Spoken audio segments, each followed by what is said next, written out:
இப்போ நம்ம போட போகிறது காட்டா ஸ்டிச். 9th ஸ்டிச்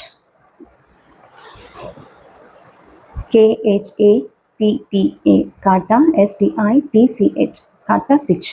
இதுக்கு எந்த ஒரு இதுவும் கிடையாது. இது வந்து running stone chains or roller stones இந்த மாதிரி நிறைய பேர்ஸ் இருக்குது.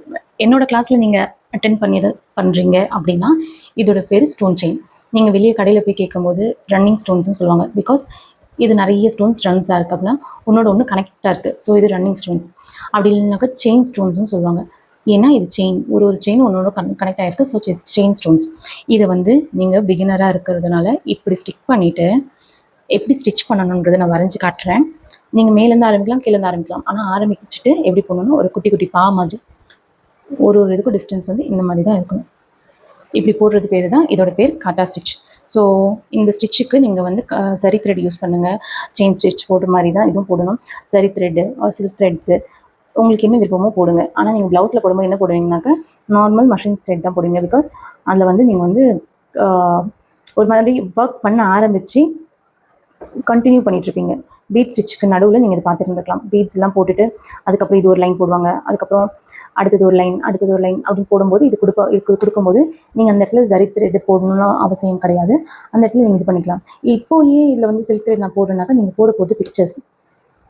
அந்த பிக்சர்ஸ்க்கு இந்த மாதிரி தான் போடணும். பிகாஸ் பிக்சர் வந்து ஒரு அழகான ஒரு லுக் கொடுக்கும். நான் ரெஃபரன்ஸ் பிக்சர்ஸ் நெக்ஸ்ட் வீடியோவில் ஆட் பண்ணுறேன். ஸோ நீங்கள் செக் பண்ணி பார்த்தீங்கன்னா தெரியும். இது வந்து இப்படியே ஏன் தைக்கக்கூடாதுன்றது நான் உங்களுக்கு காட்டுறதுக்காக தான் இது பண்ணியிருக்கேன். அதே மாதிரி நீங்கள் கம் போட்டு கம் போட்டு வச்சுட்டிங்கன்னா அட்லீஸ்ட் அது ஒரு 1 ஹவருக்கு டிஸ்டர்ப் பண்ணாமல் விட்டுருங்க.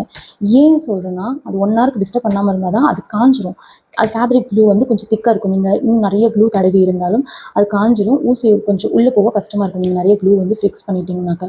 அதனால தான் நல்லா காஞ்சதுக்கப்புறம் ட்ரை பண்ணுங்கள். ட்ரை பண்ணும்போது ஊசி ஈஸியாக உள்ளே போயிட்டு வருதா வரலையான்னு செக் பண்ணுங்கள். அப்படி உள்ளே போயிட்டு உள்ளே வரலை அப்படின்னா அது இன்னும் ட்ரையாக காயலை. இன்னொரு விஷயம், அது நல்லாவே காஞ்சிருச்சு ஆனாலும் அது வந்து வரலை அப்படின்னாக்கா நீங்கள் கம் நிறைய யூஸ் பண்ணியிருப்பீங்க. அதனால் மட்டுமே தான். ஸோ நீங்கள் லைட்டாக ட்விஸ்ட் பண்ணி எடுத்திங்கனாக்கா அது வந்துடும். அதனால் எந்த ஒரு டென்ஷனும் ஆகாமல் ஒர்க்ஸை வந்து நீட் அண்ட் க்ளீனாக பண்ணுங்கள். ஸோ நான் நெக்ஸ்ட் வீடியோவில் சொன்ன மாதிரி ப்ராஜெக்ட்ஸ் வந்து சப்மிட் பண்ணாக்க என்ன மாதிரி பண்ணணும் அப்படின்ற ப்ராஜெக்ட்ஸு நான் உங்களுக்கு அப்டேட் பண்ணிடுறேன். நெக்ஸ்ட் வீடியோவில் கண்டிப்பாக reference photos or project photos அந்த மாதிரி இருக்கும். அதில் வந்து என்னோடய ஸ்டூடெண்ட்ஸோட ஒர்க்ஸ் இருக்குது, ப்ளஸ் ரெஃபரன்ஸ் பிக்ஸ் இருக்குது. எதுக்கு டயக்ராம் பண்ணணும் அப்படின்னு கேட்டிங்கன்னா ஒரு லைனில் எதுவுமே எப்பயுமே கற்றுக்க முடியாது. நீங்கள் இது பார்க்கும்போது ரொம்ப ஈஸியாக இருக்கும், கற்றுக்கலான்னு இருக்கும். ஆனால் போடும்போது தெரியும். போட்டு முடிச்சுட்டு ரொம்ப ரெகுலராக யூஸ் பண்ணுற ஒரு இடத்துல மறக்காது. மற்றது யூஸ் பண்ணாமல் இருந்தீங்கன்னாக்கா மறக்கிறதுக்கான வாய்ப்பு இருக்குது. இப்போது நான் இந்த இடத்துல கொஞ்சம் வளைச்சி கொடுக்குறேன். இந்த லாஸ்ட்டுக்கும் இந்த ஃபஸ்ட்டுக்கும் உங்களுக்கு ஒரு டிஃப்ரென்ஸ் தெரியும் நான் நினைக்கிறேன். வளைஞ்சி இருக்கா? நான் ஏன் உங்களை ஸ்டிக் பண்ண சொல்கிறேன் அப்படின்றதுக்கான ரீசன் அதுதான். வளைஞ்சி போகும். ஏன்னா அந்த செயின் ஃப்ளெக்சிபிளாக இருக்குது. நீங்கள் எப்படி வளைச்சி கொடுத்தாலும் அது வளையும். ஓகேவா? நான் இப்போ இழுத்து பிடிச்சி வளைச்சிட்டேன். இப்போ ஒரு எஸ் ஷேப் கொடுத்துருக்கா? இப்போ இதை சுற்றி கண்டினியூவாக ஒரு செயின் ஸ்டிச்சஸ் முடிக்கணும். செயின் ஸ்டிச் எதுக்கு? அது இன்கம்ப்ளீட்டாக இருக்க டிசைன்ஸை கம்ப்ளீட் பண்ணுறதுக்கான ஸ்டிச்சஸ். ஸோ செயின் ஸ்டிச் கட்டாயமாக கொடுக்கணும்னு கேட்டால் கண்டிப்பாக கொடுக்கணும். நீங்கள் ப்ளவுஸில் போடுறீங்கனாக்கா செயின் ஸ்டிச் கொடுக்க வேண்டியது கிடையாது. இது பிக்சர்ஸ் இன்கம்ப்ளீட்டாக தெரியக்கூடாது, அதுக்காக செயின் ஸ்டிச்சஸ் கொடுக்குறோம். ப்ளவுஸில் போடும்போது செயின் ஸ்டிச்சஸ் ஏன் கொடுக்கக்கூடாதுன்னா பக்கத்தில் சுகர் பீட்ஸ் பீட்ஸ் வந்துடும். ஸோ பீட்ஸ் இல்லாமல் இருந்தால் அந்த இடத்துல செயின் ஸ்டிச் பதில் சரி த்ரெட்டு செயின் ஸ்டிச்சாக கொடுக்கலாம். அது வந்து கொஞ்சம் அட்ராக்டிவ் லுக் கொடுக்கும்.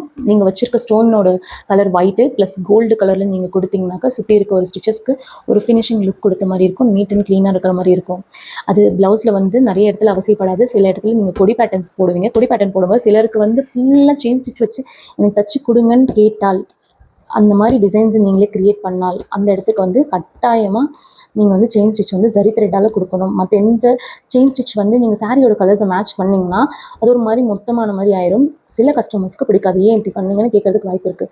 ஸோ போட்டு பார்த்துட்டு இது சாரியோட கலர்ஸ்க்கு மேட்ச் ஆச்சா ஆகலையா அப்படின்னு நீங்கள் ஃபிக்ஸ் பண்ணிவிட்டு உங்களோட மைண்டுக்கு ஓகேன்னு பட்டால் மட்டும் நீங்கள் கண்டினியூ பண்ணுங்கள். அப்படி இல்லையா பெட்டர் வே நீங்கள் சரி த்ரெட்டில் போகிறது. பிகாஸ் சரி த்ரெட்டில் போடும்போது ஃபினிஷிங் கொடுக்கும். இன்னொன்று அவங்க வந்து எல்லா சாரிக்கும் அவங்க பேரப் பண்ணிக்கிறதுக்கு ஈஸியாக இருக்கும். அது இன்னொரு அட்வான்டேஜ் கூட கஸ்டமர்ஸ்க்கு.